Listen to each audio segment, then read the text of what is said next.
क्या करने वाले हैं आज आपका पेज नंबर 24 पे बच्चों ओपन करिए। कुछ क्वेश्चंस दिए हुए हैं। There are total 3 questions. ये देखिए, ये ब्लू कलर से आपके 3 क्वेश्चंस लिखे हुए हैं, इनका आंसर हम यहाँ पर करेंगे।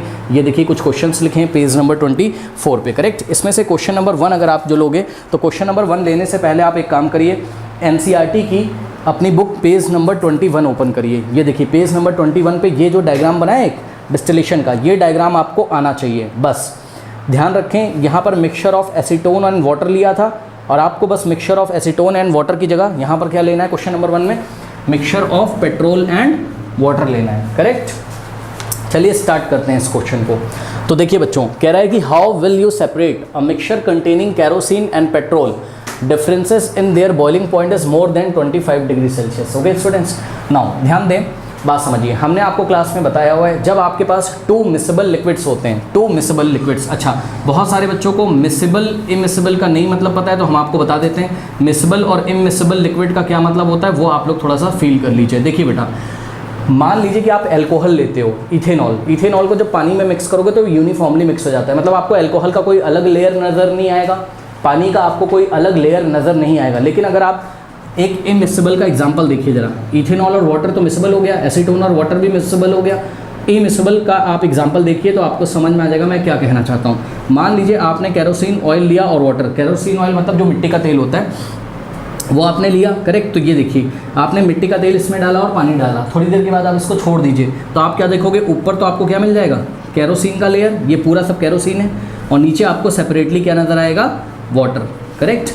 कैरोसिन थोड़ा सा लेस डेंस होता है, हल्का होता है, तो ये ऊपर रह जाता है, वाटर थोड़ा सा डेंसर है तो वो नीचे रह जाता है। तो ये इमिसेबल हो गए, ये आपस में मिक्स नहीं हुए। ये इमिसेबल का एग्जांपल है कैरोसिन और वाटर। लेकिन स्टूडेंट्स यहाँ पर हमें मिसेबल सब्सटेंस जो 2 दिए हुए हैं, 2 मिसेबल हमें यहाँ मटेरियल दिए हुए हैं, आप कह सकते हो that is what, petrol and what, mixture of petrol and, आपको कैरोसिन करना चाहिए था, आई एम वेरी सॉरी, मैंने यहाँ mixture of petrol and water लिख दिया। No, mixture of petrol and kerosene आपको यहाँ पर लिखना चाहिए, करेक्ट। नो, अब ध्यान रखिए, जब भी 2 मिसेबल लिक्विड्स होंगे और उनका बॉइलिंग पॉइंट का डिफरेंस अगर 25 डिग्री सेल्सियस से लेस होगा, ठीक है, अगर बॉइलिंग पॉइंट बीपी मतलब बॉइलिंग पॉइंट का जो डिफरेंस है, अगर वो लेस देन 25 डिग्री सेल्सियस होगा, कभी भी क्वेश्चन में आपको बॉइलिंग पॉइंट दिया है 2 मिसेबल लिक्विड का और उनका जो डिफरेंस आपने निकाला तो लेस देन 25 आया, तो आपको क्या करना है, फ्रैक्शनल डिस्टिलेशन करना है। याद रखिएगा क्या करना है आपको, फ्रैक्शनल डिस्टिलेशन करना है, ठीक है ना। लेकिन स्टूडेंट्स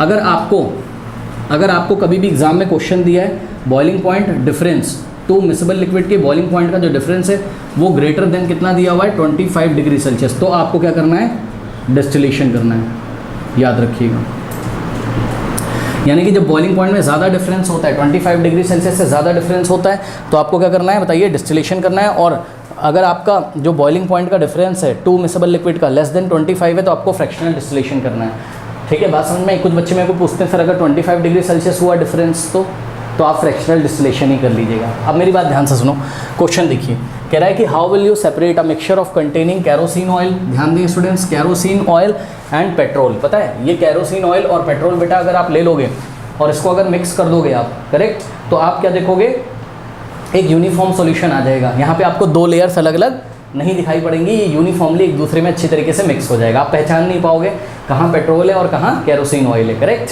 तो ये देखिए यहाँ पर हमने एक डिस्टिलेशन फ्लास्क में mixture of petrol and kerosene लिया हुआ है और difference in their boiling point is more than 25 degree Celsius, correct. तो पेट्रोल का जो भी बॉइलिंग पॉइंट होगा उससे आपको मतलब नहीं है, कैरोसिन का जो भी बॉइलिंग पॉइंट होगा उससे आपको मतलब नहीं है, लेकिन इन दोनों के जो बॉइलिंग पॉइंट में डिफरेंस है वो 25 डिग्री सेल्सियस से मोर दिया हुआ है, ज़्यादा दिया हुआ है। तो बताइए क्या करोगे, जब difference in boiling point greater than यानी कि मोर होता है 25 से, तो क्या करते हैं, डिस्टिलेशन करेंगे, करेक्ट। तो यहाँ डिस्टिलेशन कर दीजिए, बहुत ईजी है। डिस्टिलेशन हम आपको पहले पढ़ा चुके हैं। क्या करेंगे, यहाँ पे देखिए ये कोनिक जो आपका डिस्टिलेशन फ्लास्क है, इसमें मिक्सचर ऑफ पेट्रोल कैरोसिन रख के इसको धीरे धीरे हीट करेंगे, ठीक है।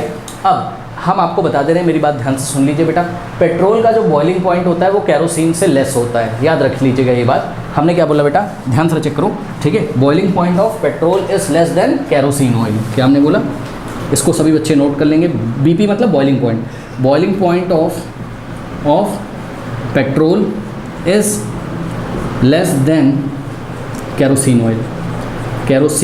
Oil, correct. अब आपको पता है डिस्टिलेशन में जिसका बॉइलिंग पॉइंट लेस होता है वो पहले इवेपोरेट हो जाएगा, करेक्ट, यानी कि वो मोर वोलाटाइल होगा, वो ज़्यादा वोलाटाइल होगा। अगर आपको फील नहीं हो रहा है तो मैं आपको बता देता हूँ, वोलाटाइल समझते हो, वोलाटाइल नॉन वोलाटाइल। वोलाटाइल मतलब जिसका वेपर आराम से बन जाता है, फटाफट जिसका जो वेपराइज हो जाएगा, फटाफट जो वेपराइज हो जाएगा उसको हम वोलाटाइल बोलेंगे, और जिसका वेपर थोड़ा सा लेट में बनेगा उसको हम क्या बोलेंगे, नॉन वोलाटाइल, करेक्ट।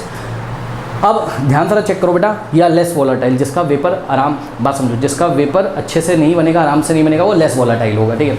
नाउ आप अपनी फिंगर में एक जगह पेट्रोल ले लीजिए, बाइक में पेट्रोल होता है, थोड़ा सा उसकी पाइप से निकाल के एक जगह पेट्रोल ले लीजिए, और घर में कैरोसिन ऑयल होगा, एक फिंगर में या पाम में, अपने हथेली में, यहाँ थोड़ा सा कैरोसिन रखो, यहाँ थोड़ा सा पेट्रोल रख के ऐसे खड़े हो जाओ बाहर, ठीक है, धूप में खड़े हो जाओ या रूम में खड़े हो जाओ। आप थोड़ी देर के बाद पता है क्या देखोगे, कैरोसिन ऑयल तो आपके पाम पे है लिक्विड फॉर्म में अभी भी, लेकिन पेट्रोल रहेगा ही नहीं, पेट्रोल उड़ जाता है। इसका मतलब petrol is more volatile than kerosene oil, petrol ज़्यादा वोलाटाइल है। और बेटा जो ज़्यादा वोलाटाइल होता है उसका बॉइलिंग पॉइंट कम होता है, फटाफट बॉयल हो जाता है पेट्रोल, करेक्ट। तो जब आप इसको यहाँ पर हीट करना शुरू करोगे स्टूडेंट्स, तो बताइए कौन पहले बॉयल होगा? जवाब है petrol. Petrol is more volatile ना, तो पेट्रोल ज़्यादा वोलाटाइल है, उसके वेपर जल्दी जल्दी बनेंगे, वो जल्दी बॉयल हो जाएगा। तो यहाँ से देखिए ये पेट्रोल ऐसा बॉयल हो गया। अब तो आपको सारी कहानी पता है, ये ऐसा यहाँ पर जाएगा और कंडेंसर से यहाँ से कोल्ड वाटर आ रहा है और यहाँ से हॉट वाटर निकल रहा है। ये कोल्ड वाटर इस जो पेट्रोल के वेपर इसको कंडेंस कर देगा और आपको पेट्रोल यहाँ सेपरेटली मिल जाएगा। लेकिन आपको ध्यान ये रखना है, आपको थर्मामीटर पे नज़र रखनी है, करेक्ट। थर्मामीटर को केयरफुली देखते रहिएगा। जब आप इसको गर्म करोगे तो एक टेम्परेचर ऐसा आएगा जहाँ पर थर्मामीटर का टेम्परेचर कांस्टेंट हो जाएगा, ठीक है। उस टेम्परेचर पे क्या हो रहा होता है, उस टेम्परेचर पे जब यहाँ पे टेम्परेचर कांस्टेंट होगा तो उसके दौरान क्या हो रहा होता है, ड्यूरिंग दैट टाइम जो सारा का सारा पेट्रोल है वो अपनी स्टेट चेंज कर रहा होता है। हीट उस टाइम क्या चेंज कर रही होती है, टेम्परेचर नहीं चेंज कर रही होती है, इसलिए टेम्परेचर कांस्टेंट रहेगा, स्टेट चेंज कर रही होती है। किसका स्टेट? पेट्रोल का स्टेट। पेट्रोल लिक्विड स्टेट से कहाँ जा रहा होता है, गैसेस स्टेट में, करेक्ट। तो ये चीज़ है। अब कंडेंस करके पेट्रोल यहाँ पर मिल जाएगा बस, और यहाँ पर क्या रह जाएगा, आपका जो डिस्टिलेशन फ्लास्क है इसमें क्या बच जाएगा, कैरोसिन ऑयल। क्या दिक्कत है बताइए। तो एक सेटअप बना लीजिएगा, यहाँ पे बस mixture of acetone and water की जगह mixture of petrol and kerosene कर दोगे और अपनी कॉपी में लिख दोगे, since the difference in their boiling point is more than 25 degree Celsius it is given, that's why we will use what, distillation. इतनी बात ज़रूर लिखिएगा, नहीं तो आपको मार्क्स नहीं मिलेगा। अब देखिए थोड़ा सा हमने बेटा यहाँ पे थ्योरी लिख दी हुई है, क्या कि kerosene oil and petrol can be separated by what, distillation. इसको हम डिस्टिलेशन से सेपरेट कर सकते हैं। और ये थोड़ी बहुत थ्योरी लिखी है, आप लोग इसको अपनी कॉपी में नोट कर लीजिए। हमने बोला सबसे पहले कि the mixture of kerosene oil and petrol is taken in a distillation flask. यहाँ पे हम मिक्सचर लेंगे, कैरोसिन डिस्टिलेशन फ्लास्क में कैरोसिन ऑयल और पेट्रोल का मिक्सचर ले लेंगे। Point number 2, heat the mixture, the thermometer should be watched simultaneously. ठीक है, मिक्सचर को हीट करिए लेकिन बहुत ध्यान से। इस थर्मामीटर को साइमल्टेनियसली मतलब आप जिस दौरान इसको हीट कर रहे हो लगातार थर्मामीटर पे नज़रें बनाए रखिए। क्यों? क्योंकि एक रेंज ऐसी आएगी जिसमें टेम्परेचर कांस्टेंट हो जाएगा, उस टाइम जो पेट्रोल है आपका वो वेपर में चेंज हो रहा होगा और कंडेंस होकर यहाँ पे आपको मिल जाएगा। कंडेंस होकर मतलब ठंडा होकर, आप इस तरीके से समझ सकते हो, उसके वेपर लिक्विड में चेंज हो जाएंगे। ठीक, अब हमने क्या लिखा, पेट्रोल, और ब्रैकेट में क्या लिख दिया, विद लोअर बॉइलिंग पॉइंट, यानी कि पेट्रोल का जो बॉइलिंग पॉइंट होता है वो कैरोसिन ऑयल से कम होता है, लेस होता है। ठीक है, तो petrol with lower boiling point will vaporise and condense in the water. Okay, तो ये देखिए कंडेंस इन द कंडेंसर लिखना चाहिए था ना हमें, कंडेंस इन द कंडेंसर। ठीक है, तो ये जो कंडेंसर आपने यहाँ पे लगाया हुआ है, ठीक है ना, यहाँ पे पेट्रोल पहले वेपराइज होगा यहाँ से, और यहाँ कंडेंसर में जो ठंडा पानी आ रहा है कंडेंस होके आपको लिक्विड के फॉर्म में पेट्रोल मिल जाएगा। The condense petrol is collected from the condenser outlet. अब ये देखिए, ये जो कंडेंसर है इसका जो आउटलेट है, यहाँ से आपको कंडेंस पेट्रोल लिक्विड के फॉर्म में मिल जाएगा, whereas kerosene oil is left behind in the distillation flask. और डिस्टिलेशन फ्लास्क में आपको कैरोसिन ऑयल करेक्ट बचा हुआ यहाँ पर मिल जाएगा। तो इस तरीके से हम इस क्वेश्चन को करेंगे। ओके स्टूडेंट्स, कर लीजिए।